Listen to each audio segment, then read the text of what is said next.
Hello, Hopkinton, and welcome to today's edition of the Hopkinton Hangout Hours. Today's host is Jim Cousins talking with Tim Kilduff.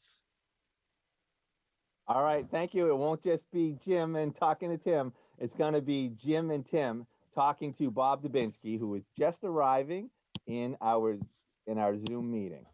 So, Great. welcome to our show. Tim, welcome back. Hi, Jim. Jim, it's nice to be with you again. And I'm really excited about the opportunity to talk about somebody who is engaged in this battle, a Hopkinton business person. I'm really proud of him, quite frankly, because Bob is involved with the center that's been set up at the Boston Convention and Exhibit Center in Boston. And Bob is one of many people in town.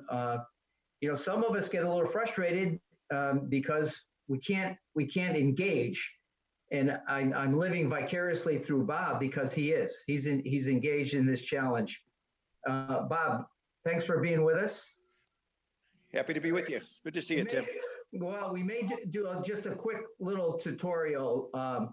Bob is the president of corporate communications, and give us a quick little overview of corporate communications, and then the subset of that, which will lead into our discussion about the work you're doing in Boston. Oh, thank you, Tim. Good to be on the air. Corporate communications, well-known name in Hopkinton, manages trade shows and events across the country and across the world for major corporations and associations. And a subset of that service pertains particularly to Boston, where a division, Corporate Events New England, provides union-affiliated labor at the Boston Convention Center, the Heinz Convention Center, and local hotels at the various trade shows. And so you're like all of us have been practicing appropriate distancing and so forth until you got a very interesting telephone call a couple of weeks ago to be engaged in a very important project that was spearheaded by the governor. Correct.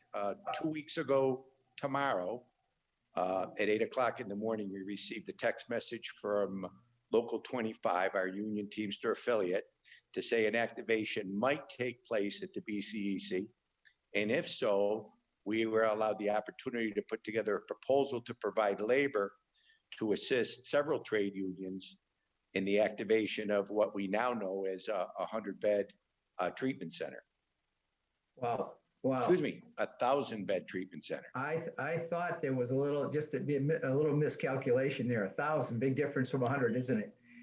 For those of us that aren't familiar with the center itself, can you sort of describe the size of it and the scope of the center in Boston? It's the largest convention center in the city. It's approximately maybe 20 years old. It hosts international and domestic trade shows, and it was said to be probably the best place to go ahead and house this type of activation from a number of different standpoints. One, it's supported by the Massachusetts Convention Authority, a well-equipped machine that's able to react quickly to a lot of trade show and event needs. And when the project was described to us, it was going to be managed by Suffolk Construction. Great guy, Jim Grossman, one of their senior executives, is on loan to the mayor to commandeer this project. Suffolk, for those people that don't know, Suffolk Construction is one of the largest construction companies in the country. Correct. Headquartered in Boston. Well, so you get a call, and then you have people around you that you have to engage. And I understand some of those people are Hopkinton residents. This is true. Our vice president of operations is a gentleman named Jay Britt. One of our senior managers, Wally Henneberry, is also a Hopkinton resident. But Tim, I think it's really an outstanding accomplishment on behalf of a lot of groups and a lot of organizations because I mentioned, as of 8 o'clock, we got a call that this might happen. At 10 o'clock, the group went into a meeting, and it was deemed that the Boston Convention Center was going to be activated. And then at 11:30, we got a call from Suffolk Construction to say, what do we need to get engaged? And our comment was, we are. We met there at 4 o'clock that afternoon and had a crew on the floor for two 12-hour shifts for a period of 4 or 5 days, working in conjunction with Select Demolition Group, Darjack, and of course the MCCA, to go ahead and have these rooms built within 4 days. After the rooms are built, they need to be totally activated by the hospital and healthcare staff. And we were operational 7 days after that. I'm intrigued. You have competitors. There are other people in your business. I'm intrigued by how you got who called you, first of all, and then why? How did corporate communications, how was it distinguished? And why did you get the call? I mean, I'm intrigued with that. They could have called a number of companies. They called you. Well, there's only six authorized companies in Massachusetts that can directly provide labor to both the convention center. And we need to be bonded and insured as such. So we were one of 6 companies that was asked to put together a proposal, basically for a labor rate and some management skills. A lot of the other companies maybe didn't react as quickly. It was said that our group was extremely enthusiastic with our response, and consequently was deemed the project. Well, I think it says a lot about you, and it says a lot about the company. A lot of people behind me, Tim. It's not just me. And you know what? That's good for you to say that. Good of you to say that, because that's important, and it really does take a team, doesn't it? It does. And Tim, you can imagine that there was 2 12-hour shifts that went from 8 to 8 p.m. Jay Britt's across the street. He's been quarantined for the period of this event. I think it's important for the group or the audience to know of the precautions that are being take place from a healthcare standpoint. Every day that we enter the building, where we get our temperature taken, everyone is quizzed as to how they feel. Do they feel healthy? Are they suffering any of the symptoms like lack of smell? And throughout the day, you can see the mask that I have Yes. with me at all times. There's plenty of hand soap. There's plenty of, there's also a course that it's a PPE course, personal protection equipment, that we have men right now that are in the treatment rooms, fully garbed, masked, protocol taking place, so we can make sure that the folks working here are safe. And when they go home, they're also safe, and the people around them are safe. Bob, I didn't ask you this, but are you actually on site at the moment? Yes, behind me, you'll see the empty Boston Convention Center, which at this time of the year would be bustling with activities for the Boston Seafood Show and the National Science Teachers Show. These are all events that have been postponed or canceled because of the virus. Okay, so you get the call. Mm-hmm. You fill out the proposal. You put your ideas forth. You're selected. Then what? Then we activate anywhere between a number of 40 to 50 affiliated union personnel from Local 25. We work in conjunction with Suffolk Construction and their carpenter supervisors, Darjack, who provided a lot of equipment, 1,000 lockers, cots, beds, and we all worked in tandem. And I think it was a group effort during these troubled times. Any challenge in recruiting people? No, not really, Tim. I think 2 things. A lot of these people would be out of work for an extended period of time, because one of the hardest hit industries is the event industry, because it involves a lot of social contact. And a lot of it's kind of sobering, because a lot of the people, when you see come to work, It's not a typical trade show. You see patients, you see the treatment rooms activated. So it's a little concerning. A lot of people have really stepped up for this effort.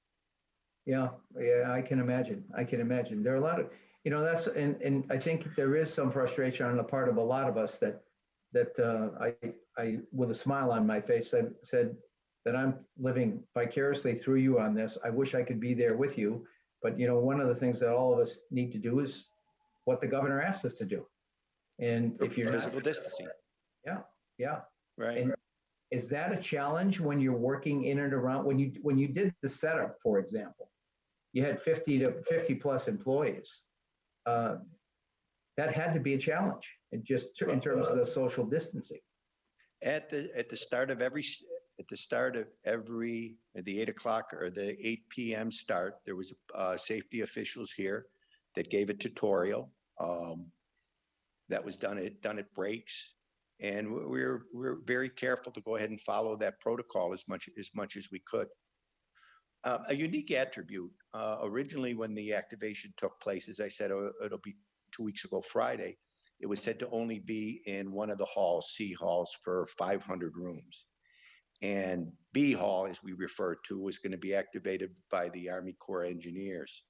And I think it's a tribute to Suffolk, and I think it's a tribute to our workers that it was quickly decided that the efficiency of our group to build these 500 rooms in a period of 2.5 days said, why don't we just go ahead and continue in Hall B? And we built those 500 rooms in even less time than that. Sorry to displace the Army Corps of Engineers, but they're in here now with the activation. But I think that's a nice tribute to our group. And again, the cooperation of a lot of different trade unions and the Teamsters who have jurisdiction here to get it done within the amount of time that we got it done. We hear a lot of talk about the need for local control management, not control, but local management. This is an example of that, isn't it? This is not somebody coming in over the top. The governor engaged local companies in a very personal, efficient, and quick way, didn't he? No, very true. As you pointed out, Suffolk is one of the biggest in the business. They're quite big here in Boston. They run a very efficient operation. But it's been pointed out to us, and we've had conversations about it, that a lot of their projects, they understand a change order, if you will, a month or two in advance. Here at the BCEC, for any trade shows, our change orders come through with an hour's notice. Do this, change this, modify this. And I think, again, it's the partnership between the great planning, the Suffolk, and the reactionary aspects of what we do in business to go ahead and make this thing spin. We're turning on a dime at any time. Jim, impressive, isn't it? It's really impressive. And first, hello, Bob. It's great to see you again. Good seeing you, Jim. I've seen Bob on many occasions. He actually has been a great help to me in my work as a teacher in the high school, providing me an anchor desk for our news show. So you've got a track record here. But what I'm interested in, Bob, it sounds really fascinating. And you talk about the labor. Where did the physical stuff that you were working with come from, and what actually was it that you and your team were working on? So the walls that you see in a number of the pictures were constructed off-site. They were 8-foot by 8-foot walls, steel studded, and they were two-sided with sheetrock. So you can imagine some of these panels were 250 pounds a piece. So they were shipped in tractor trailers. They were wedged out of the truck for a better purpose. They were palletized 5 per panel. And then our Teamster crew went ahead and fork trucked them into the hall at various spots. And then teams of 4 went ahead and constructed them. So, Jim, to answer your question specifically, the labor force came from a number of different places. Carpenters that were working in for Select up in shops here in Boston. Teamsters, which we have a list of 24 qualified people we can call by name. And then we depend upon the efficiency of the union hall to go ahead and bring in other list members to assist with the project. And these are all enthusiastic individuals that are just ready to jump in and do the work. And is that a whole separate procurement thing where you keep talking about the labor? So you signed up to put this stuff together, but the materials were provided by someone else? Correct. Now, corporate communications carries an inventory of trade show equipment, and similar to the drapes behind you, it became apparent that now the different rooms, 8x8 treatment rooms, needed to be covered. So we were able to activate 1,000 times 10 what we call pipe and drape poles to go ahead and add some privacy to the rooms, as well as some other small accoutrements, refrigerators and skids and the equipment to go ahead and move the materials around. Bob, are you just giving my secrets away right there? What's that? The drapes behind me, my green. Yeah. Well, I almost called you. We were, it pretty much exhausted a lot of our supplies. And then we were able to go out to contact other partners in the business to say, we have this activation. Could you share some materials? In our industry is the trade show and event industry, as competitive as we might be with certain projects. If any of us ever get in a bind, we're always willing to jump in. So a couple of the competitors were able to go ahead and turn around in a 4 or 5 hour notice, provide us the materials, and we were able to get those rooms built so they could be activated. That's amazing. So I'm interested. So 1,000 rooms, and I know that when hospitals make something, there's a standard above, and I'm interested in what the design is for these rooms and what kind of appliances or connections or outlets. I don't know if they have oxygen going to them, or could you describe a little bit about what's actually inside of these rooms? Sure. And again, a lot of this is a little bit outside our realm because we're just the implementation team. But they're all primarily 8 foot by 8 foot. They were all the sheetrock that I mentioned. They were then painted so they could be decontaminated when patients come in and out. They were all sealed with tape. The pipe and drape that I mentioned was strung across the top. Each room was equipped with either a cot, but at some particular point, the activation changed because the cots went out and Bob's store donated some beds, and 500 hospital beds are still being delivered now and activated. There was a private, I guess you would call it a drawer, a lockable closet, or a drawer where the patients or participants can lock and store their goods. There was an end table placed in each room, and oxygen, to your point, was strung throughout these rooms, either on a big tank permanent basis or in the Hall C, where it's primarily for the folks that don't have permanent homes, where they could be portable tanks could be brought in. So Partners Healthcare is activating the hospital staff, the nurses and the doctors on a 24-hour basis. Wow. And you talk about Hall B and Hall C. So does that mean there are not these rooms in kind of like the sports arena part of the convention center? No, they're sports arenas. They're hundreds of thousands of square feet. And you can imagine 500 rooms of 8 by 8 nature. I'm not a real good mathematician. And you might guess that there is a Hall A to the convention center as well, and that's being used as a staging area. So there's a full stock storage room for office and medical supplies. There's an on-site pharmacy. It's quite an operation that just hopefully won't have to serve too many of the people in the community, but if it needs to, it's ready. Who oversees the total project? Is that state driven? It's activated by the mayor. Again, Jim Grossman, senior executive at Suffolk, is on loan to manage the project. They're pretty much done with the implementation because it's built. So the building's built now, and it's being managed and occupied by Partners Healthcare. So our responsibility is to run the loading dock and continue to move equipment into the, I don't want to say contaminated, but the treatment rooms is corporate events staff.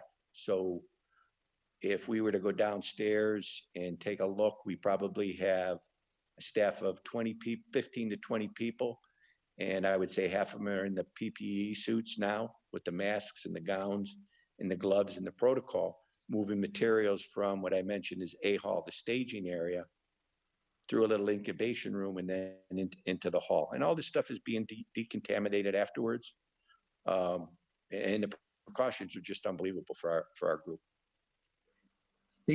Have you had experience in any other site assembling anything similar to this? I am pretty happy to say no.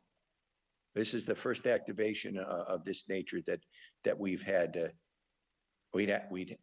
to be involved with, and hope it's the last. Yeah, we all agree with that. How about other facilities in other parts of New England? Any? The DCU Center in Worcester was activated actually before the BCEC, and that's handled. That's being activated by the Army Corps of Engineers and the MEMA folks.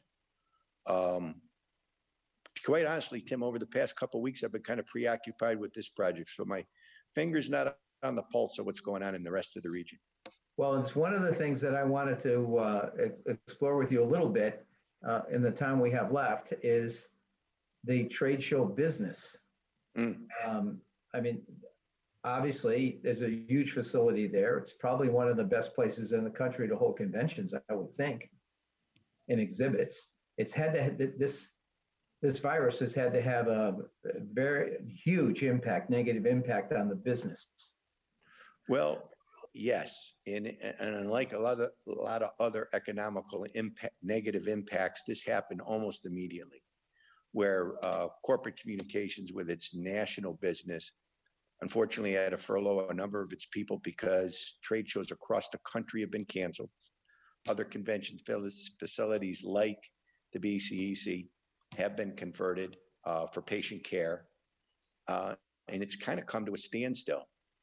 I am involved weekly with a number of different trade groups trying to guess when it's going to come back and what's going to happen. The most impressive thing one of the most impressive things that I saw is when that first treatment room became activated. Great guy, Kevin Cox, air control. He's phenomenal from South Boston. Came in, reversed the pressure in the building such that all the air from the loading docks is being blown into Hall C. It's being blown out through the roof. So there's a negative impact there to take the virus outside the area. He stopped that and the entire room was fumigated. Nobody could go in there for 3 hours and cleansed. So our hope is when this gets deactivated, that same process can take place. The building can be clean, and we can start to go ahead and host visitors again. Got to be a pent-up demand for that, isn't it? Isn't there? Well, I think this physical distancing, I don't want to call it social distancing because you and I are still talking, so we're still social. Yes. But I think the desire for social interaction is going to come back so strongly that our business can pick up as early as late August and September.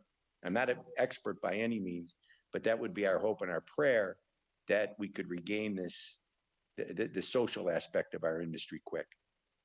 I think you're right about that positive outlook. You know, we have a major event that takes place out of Hopkinton every year, the marathon, which was scheduled to be run next Monday.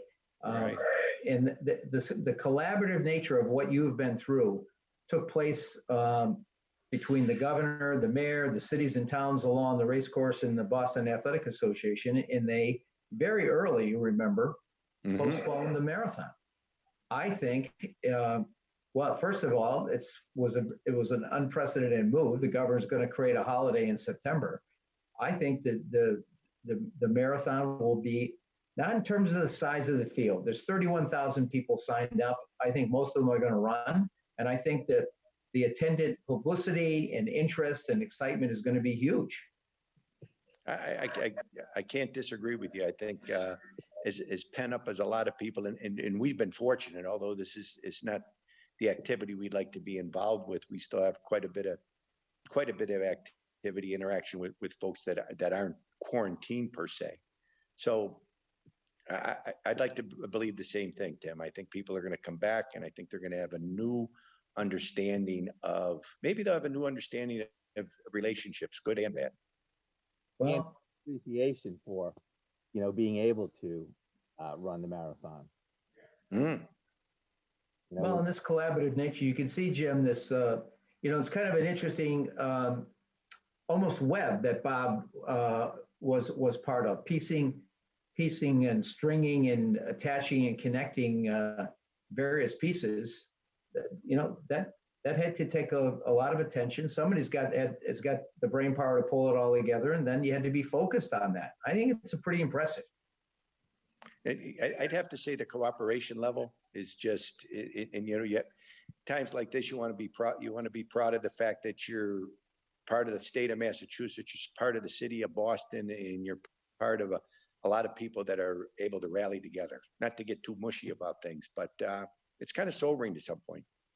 Yeah. Have you had it seems to me the mayor of Boston has been stellar in and around a number of things. The governor as well. The collaboration between state and local is pretty impressive. Is that your sense? Yeah, and I think he also was extremely he was very respectful of the trades. The carpenters, the laborers, the teamsters, and the fact that the Army Corps of Engineers, this really isn't their business. So who could get the job done the best? And he chose Suffolk as a professional construction company that could go ahead and do this. And they're all the people are great. And for him to pull together that team and for them to respect his leadership to get this done in this amount of time, it was remarkable to see. Remarkable to be. I'm very proud to be. And our company is Jay and Wally, and I would be short-sighted not to say that we continue to stay active in Hopkinton with the effort that's happening on the common. And even though there might be a little nepotism here, my daughter Rachel's kind of assisted a number of the women in that. So even behind the scenes, there's a lot of folks. Well, as you know, in your business, and Jim knows equally as well, messaging is a big deal. And so signs and reinforcement, the little example of putting masks on the marathon sculptures, all of those kinds of things and the work Rachel's doing all helps. So Jim, pretty exciting, isn't it? What do you think? It certainly is. It's really, really interesting to get the story on this. We only have about a minute left, but Bob, I'm interested. Yes. What's the status? Is the construction finished? And I assume patients, are they not coming in yet? What's the status there? The construction, it was completed some time ago. The implementation is completed, and patients are participating, both from the folks that don't have homes and virus patients that need a certain level of care. So it is fully operational. Oh, I see. Now that it's all put together and it's actually operating, what is your role there? You're still there. Well, we continue. The Teamsters have the responsibility to help load and unload here. So we have a regular staff of 13 to 14 hours a day where trucks check in, they back up to the dock. We are able to go ahead and unload the materials, account for the materials. And then we're also servicing the oxygen folks, the doctors, the nurses, the linens, the laundry people with any type of really product movement. And right now, hopefully it's going to stay at that one shift, which involves a dozen or so, but a dozen or so people. Right. Well, hey, thank you. Thank you for the work that you do. And you too, Jim, keeping us all active and involved. And Tim, it's always a pleasure to have a conversation with you. Well, Bob, we're proud of you. So we're proud of you, proud of your company, proud that you're part of Hopkinton. So keep up the good work, and most importantly, please be safe. We will. Same with you guys. If there's anything we can do for us, let us know. Thank you. Thank you. Take care of yourself. You too. All right, Tim, thanks so much for being here. Thanks for Happy helping. to do it. All right, cheers, guys. Talk to you later. Okay, for now, usually at this time, we have a transition where Matt will give us an update on some upcoming shows, but today we're actually going to go right into our second segment because our guest is here and it is now the time for that. So she is just joining our room, and let's see, as soon as she turns on her video and turns on her audio, we'll be able to see and hear her. Huh. Here we go. Jim, There we go. hello, welcome. Hi, Jim. How are you doing? I'm doing great. It's nice to meet you. Nice to meet you too. If you get a chance, could you just tilt down your camera a little bit? Is that better? Oh, that's perfect. See, you look great now. Many people don't get that trick, and then like they start really small. So, but you look perfect. Thanks. You're welcome. Thanks for the tip. All right, and joining us here as my co-host is Bob Hamilton, who's also an HCAM guy. So, Bob, welcome in. Hi, Jim. Hi, Kim. Thanks for having me on, and thanks for being here, Kim. We really appreciate your activity. Oh, thank you. It's good to be here. Thanks for asking. All right, so I'd like to start off with a little knowledge about you, what you do, your history, and that stuff. I've been in private practice in Hopkinton since 2003. Before that, I did other things, had a career change in my 30s. I was a director of clinical services for SMOC in Framingham and had kids and decided it was time to do something that was a little bit more manageable. And that's when I opened up the private practice. And what's your What? What's your licensing? What's your title? I'm a licensed mental health counselor and also a licensed drug and alcohol counselor. All right. I would just like to say up front, Kim, thank you for the work that you do because you are part of a group of people that I like to call life changers. You come into people's lives and you change the direction, the course of their lives. And people go on to live fulfilling, happy lives because of the type of work that you do. And you know what? Our society doesn't appreciate that enough. You're sweet to say that, and I do appreciate your kind words. There's a lot of satisfaction people who do what I do get from helping people reach their goals. Yeah. You know. All right. Now, let's talk a little bit about coronavirus. Yeah. And, I mean, there's a lot of fear out there. There's a lot of anxiety. There's a lot of, worrying. What is going to happen? What does my life look like now? What's it going to look like when this is over? What's going to happen? How is your practice doing? And what type of issues are you seeing? It's a very different time for therapists right now because it's probably one of the first times in our lives that we're actually going through what everybody else is going through. And I've had to actually get a lot of training on that because it does mean that, we're more self-revealing in order to be genuine, to normalize emotions that people are having. And we're going from the format, go ahead. No, I'm listening to you. We're going through a whole different process, mode of doing it. We're doing it through telehealth right now. Most of us are doing it. I'm doing that 100%. I don't see any clients face to face because I want to role model that we need to social distance. And, it was hard work with clients to get to that point, but everybody understood. And my practice is very busy right now. I'd say maybe only like a handful chose not to do the telehealth because they wanted to wait till after COVID-19 was over. They didn't feel comfortable with this mode, and that's fine. That's their choice. They can come back anytime they want to, if they need to or want to. But I have gotten quite a few new calls come in because of it. So, and it's interesting meeting people for the first time through telehealth versus having them come to the office and that sort of thing.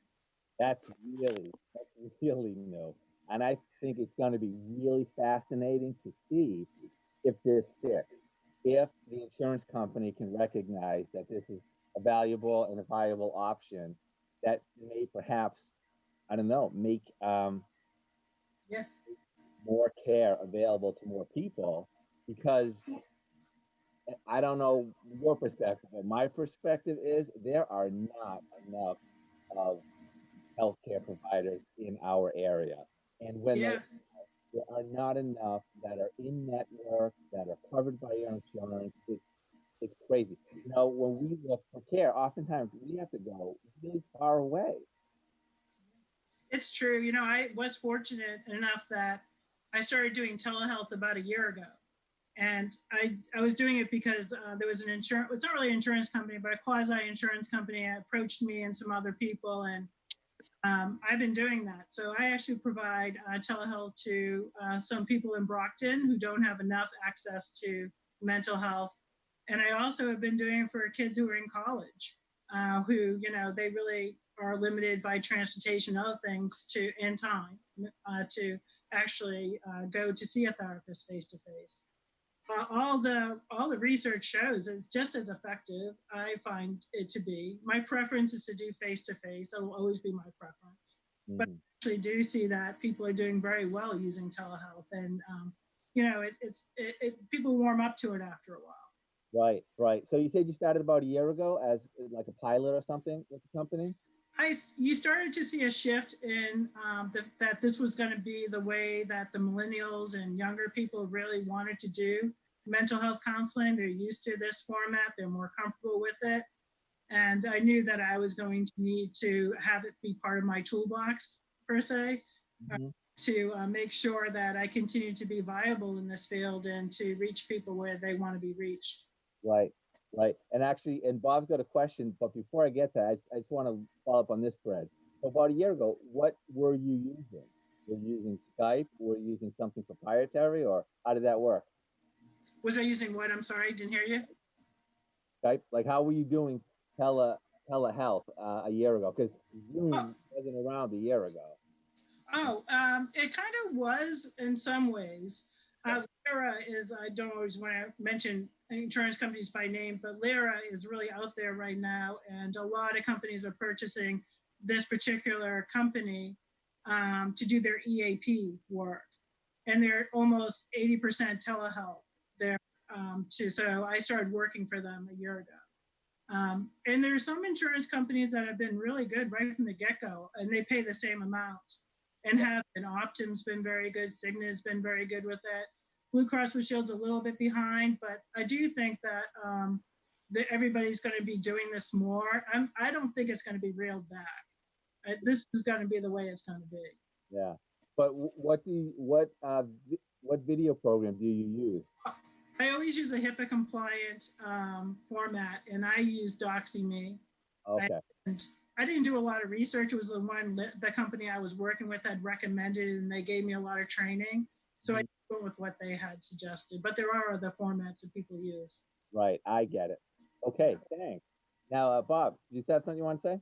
Yes, I wanted to ask Kim what she's had to do in her practice, what changes she's had to make, because I would think person-to-person contact, body language would have a lot of influence on what your concept was and how you treated your patients. Now doing it over the internet, it's difficult to see or at least comply with what they're saying and make the two fit. Has that been a challenge for you? It has been a challenge. A quick story would be the client that I saw at college, and finally she had a break and she came back into the office, and I had no idea how much she moved her foot up and down when she was anxious, and I couldn't really register her anxiety because she hit it very well from here. And so when she came into the office, it was like, oh, now I know something I didn't know before. So yes, Bob, that's true.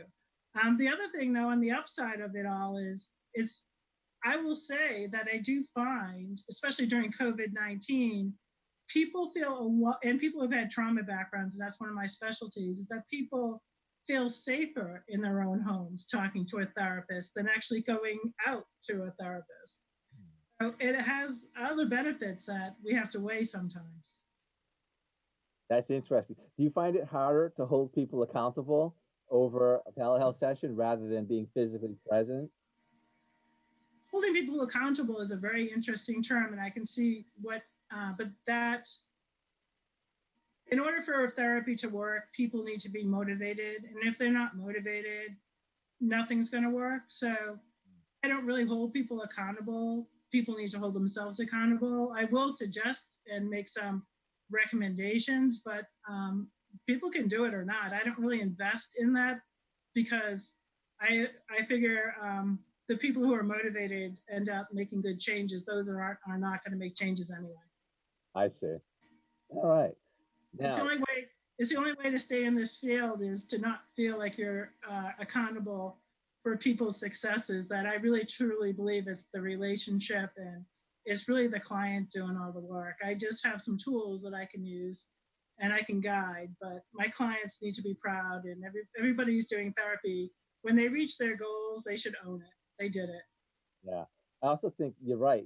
Now that you express that, not only does that help protect you from becoming involved in their success or not, but it also, just as you said, delineates that they are the ones who are being successful. And Yeah, that could be very exactly. all right. So what's been happening with coronavirus and stress and anxiety, and what can you do to help us? Are you feeling a little bit yourself these days? You know, I honestly, I'll be honest with you. Not that this is a therapy session, but I'll be honest. I'm very surprised because it's difficult to make TV shows without our TV station.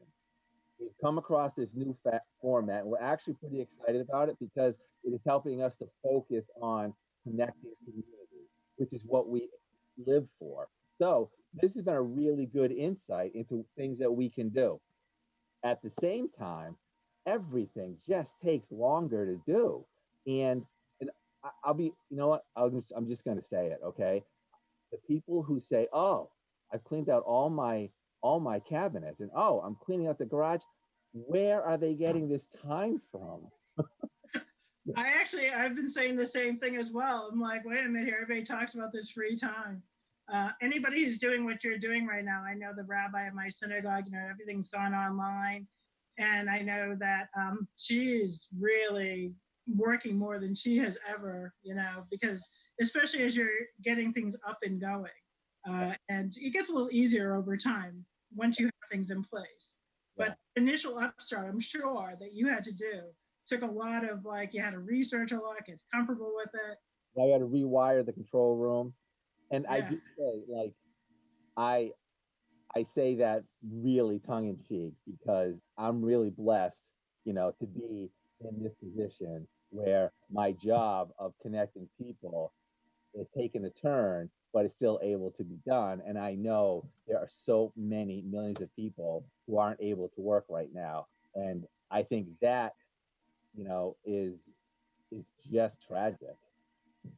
I like your perspective. It's for every time that we're being challenged during COVID-19, there's always something to be grateful for or to feel like it's a blessing on some level. So we're all going through that where we're all being so challenged. And I feel challenged every day on a personal level. There's something that comes up that, I have to sort of put myself into balance about, especially when I'm working with clients.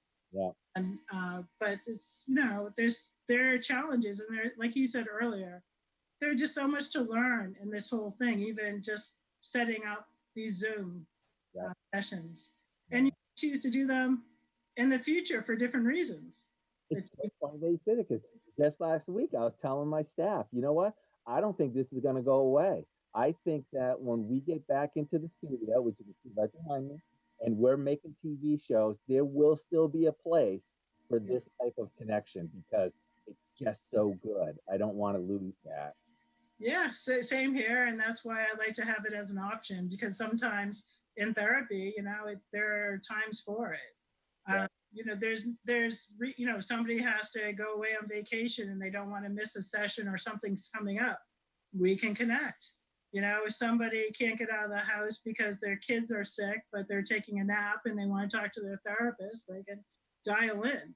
I mean, it just gives a lot of options. Yeah. Are there any other pitfalls that you see? Like, I thought that was really interesting about the tapping of the foot, that you couldn't see that. I do think there are well-defined benefits of, you can access somebody that's further away that you like. If you move, you can keep your therapist. If you have a child, you can still keep your appointment. Do you find any other limitations of this technology in the role of therapy? Well, as you can tell too, you would think it. I kind of feel as therapists, we all say, "Oh, we can sense people's emotions in the room and we can connect to it." Well, I kind of do feel like I can do that on telehealth too. I'm sure that you feel the same way. That you're not really losing that emotional connectedness, really. Yeah, a lot of it, so many emotions are in your face. Yeah. And if we hold stress in our bodies, like I'm working with somebody, I have to really ask them where their stress is. Is it in their stomach? Are they holding it in their legs? I can't always tell, even if they're in the room. So I can do the same type of like progressive relaxation stuff, for people to check in where their stress is if they're not in front of me. Mm-hmm. So overall, it's a pretty good tool. Yeah, I think it's I really do just think it's a viable option. I think that it's just, I don't really see too many downsides to it, honestly. Mm-hmm. I don't. And so I can't really speak on those as being problematic. All right. So what do we have for advice for us?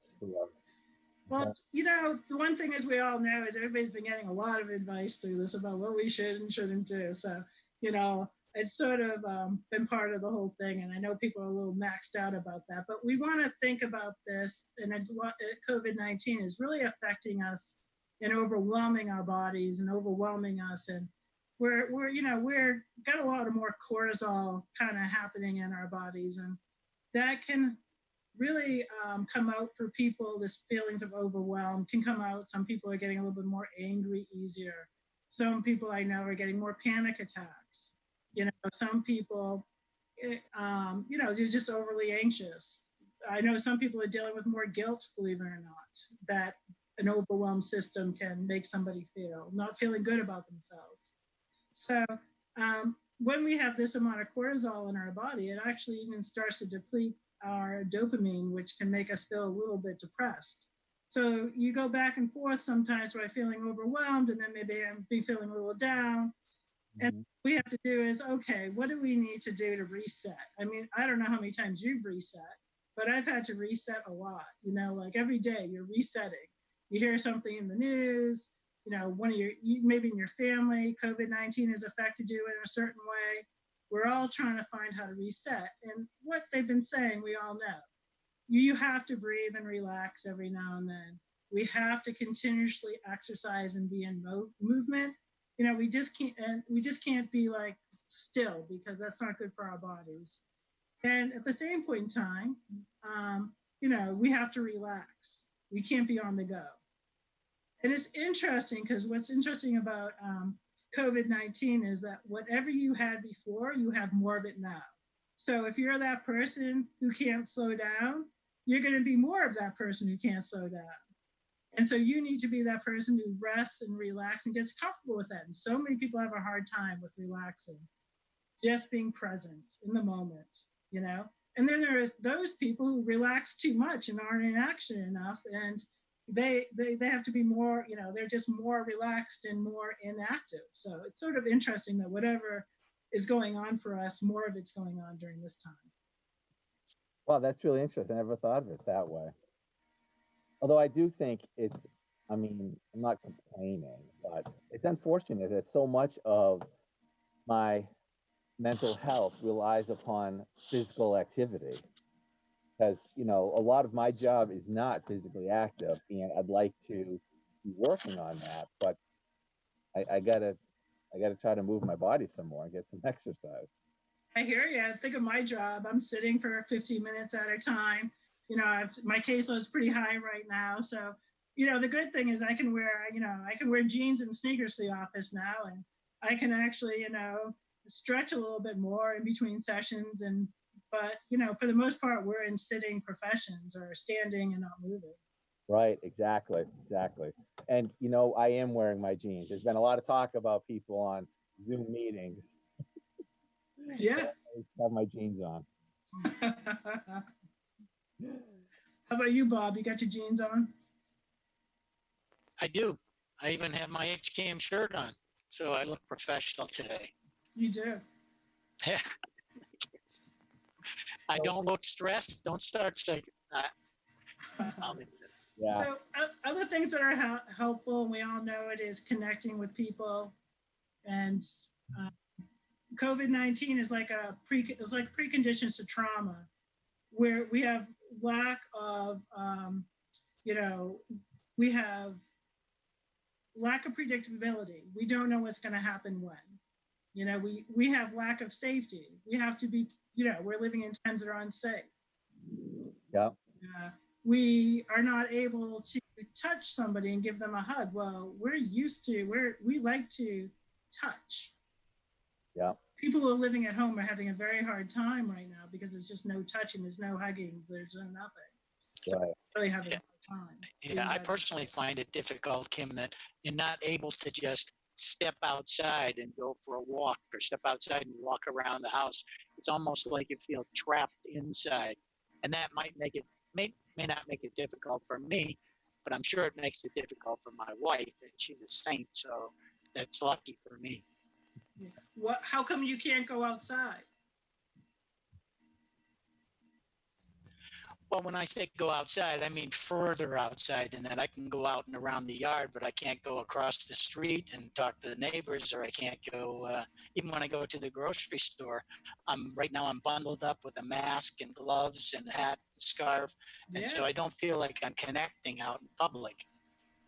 It's so true. And we feel so much more anxious when we go shopping because it's just so different. And we're so worried about germs, so to speak. And yeah, but I do think, don't you find, I have found quite honestly that people have been so resilient and the human spirit adapts and is flexible. I think this is just so big that we can't wrap our heads around it all the time. And we have to keep on reminding ourselves, like, I wake up every morning and go, okay, what reality am I in? Oh yeah, there's a pandemic going on. So now I have to behave this way. Like there's a constant having to remember because it's just so new. Yeah, I agree. I agree with that. I think that if we have a challenge, humans rise to that challenge. This is a pandemic and it's really hard. And this country's been through world war. And just imagine how hard that was. We have a lot more resources. We have a lot more experience, a lot more scientific inquiry to help infants as we kind of go along them. What I find most difficult is just the uncertainty of, you know, how long is this going to last? What is it going to mean to our family and our livelihoods? And how do we get back to, like, once we get back, we don't even know what that new normal is going to be like. Our restaurant permanently be much smaller because there needs to be more space between them. I just, it's a lot of unknown.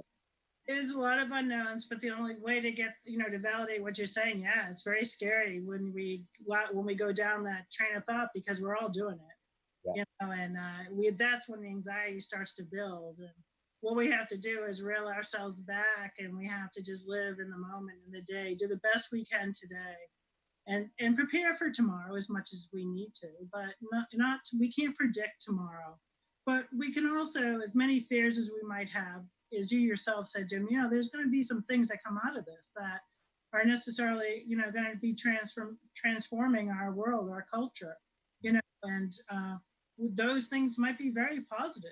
I think they will. So I don't know. There's just as much hope to go along with the fear. And I think we just need to balance it out a little bit and just know we're going to get through this because we will. There's no doubt about it. I don't have any doubt. Will it look different? Most likely. Well, let's just make today the best day we can. Let's go outside and, and notice if it's sunny out or to our neighbors more. So I feel like I'm a little bit lucky because I'm more introverted than extroverted. So I think that it's easier for me. I also have my entire family back at home. So that's been kind of a blessing that way. I'm curious what your thoughts are. First off, if you don't mind sharing, are you more introverted or are you more extroverted? I got both things going on. Okay. So I would say I'm pretty but yeah, I do. Therapists generally are more introverted. Uh-huh. in Okay. What I'm interested in for people who are introverted, who are climbing the walls, who are struggling, have you heard what has helped them or like some kind of things that they have come across that they really value, or I don't know, or even advice that you would give them? It's interesting because how I actually find the extroverts are having a harder time. The introverts are saying, "Oh, I like to be quiet. Yeah. I like my space." Right. That's what I'm saying. I agree with that because I'm okay. I'm okay being alone. So I'm thinking that the people who are extroverted, I would imagine they're having a much more difficult time with it. I think that might be true. I don't know. It's hard to know. I think that I really do believe everybody's having their own challenges in this. Yeah. Yeah. Yeah. I have a daughter who just started working at the DCU building today. So, that's, we're proud of her and that's the good part, but there's anxiety. I mean, we're all dealing with something, whether we're introverted or extroverted. Right. Right. What is her job there? She's a nurse. She just, it was a senior in college and came back early because, Oh, she's one of those. I read about that. yeah. That's amazing. Did Yeah. you see the picture? There's this picture, a woman, kind of our age, and she had a daughter who was a nurse. So, the daughter was not getting near. They would just put stuff in the driveway and she would come get it and things like that. But one day the mother just had enough because they were huggers. So she grabbed a sheet out of her laundry, she threw it over her daughter, and she gave her daughter a big hug. And you could Aw. see the daughter just like clinging to her through the sheet. And it was just so touching. Yeah, no, that is. There's some good stories, and people are definitely, the upside of things is I actually, even though there's anxiety in some ways, this has been really good for a lot of kids who have been pushed to the max in their lives and running around to all these different activities and so stressed out. Our culture was, our kids were, and they're getting a little breather, and parents are getting a little breather, and they get to reset again. They get to ask themselves, "Do they really want to go back to that rat race?" Is there's some things to consider in here. Right, there is. Well, this half hour has really flown by. And I want to just say, life changer, thank you so much for your time and for the work that you're doing for the health of our community. Thank you so much, Jim, and thank you for what you're doing for our community. Well, Thank thanks. you. Nice to meet you, Bob. Too. Take care of yourself. I hope, Thank you. hope I'll be back soon on another episode. Okay. Bye. Take care. And that is the end of this hour of the Hangout Hour. We're going to bring Matt back on board so he can give us a preview of some of the shows that are coming up. And this time, once he gets back on board, I'm going to promise to not interrupt him like I did yesterday. Hello, Matt. Hi. Take it away. Tell us what's coming up. Well, tomorrow we have, I'm going to be on with some of my friends. We're going to be talking about board games and what board games we like to play in isolation. So anyone watching, we would love to have you on the comments talking about what board games you like to play. And you can also see us on Facebook and other social media. We're going to be having Darlene and Melissa Hayes on talking about college and what some of the challenges of being in college right now must be like. And at 7 tomorrow evening, Cheryl Peralta is going to be having some guests on a late night, not a late night show, an evening show. That's kind of a mix of the two programs she does for HCAM, Wake Up and Smell the Poetry and Meet Your Neighbor. And on Sunday, we're going to be having a Sunday church service for the churches in town. Wonderful. That's great. Thank you for that. And No thank problem. you for taking part in the show. And thank you to the viewers for tuning in and checking us out. Please stay safe and stay in touch. Have a great day.